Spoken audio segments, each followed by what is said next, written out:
धरेला पाजा मन हो जाला ताजा हो। अरे मायरे बड़ी आवेला माजा जब धरेला पाजा मन हो जाला ताजा हो। रोज हम के सुता के भुइया सखी कटारा वाला गावेला सुइया सखी।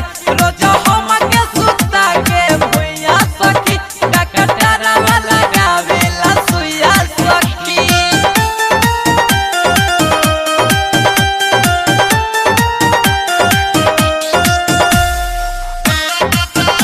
हिमांशु कंसलवा 74799638।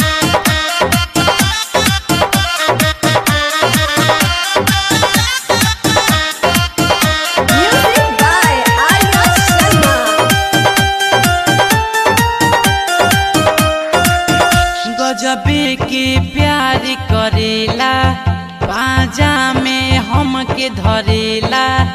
आधी रतिया रोजिया के ढेबरी में तेल भरेला। परेला नीचे ऊपर दबेला दम्बर ऊपर खूबे चलावे दम्बर जवानी की कबूतर। सोफा जैसन हमारो देहिया तनिको नाही गड़ेला। भरपूर डोज देवे तनिका बोझ देवे सखी रोज देवे हो। ओही माँ भरपूर डोज देवे तनिका बोझ देवे सखी रोज देवे हो। रोज हम के सुता के भुइया सखी कटारा वाला गावेला सुइया सखी। रोज हम के सुता के भुइया सखी कटारा वाला गावेला सुइया सखी। स्टूडियो गोपालगंज।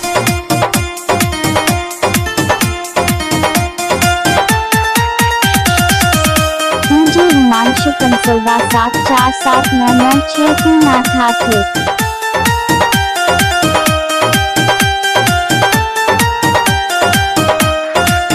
सखिया नहीं दुखाला केतनो भीतरी ले जाला।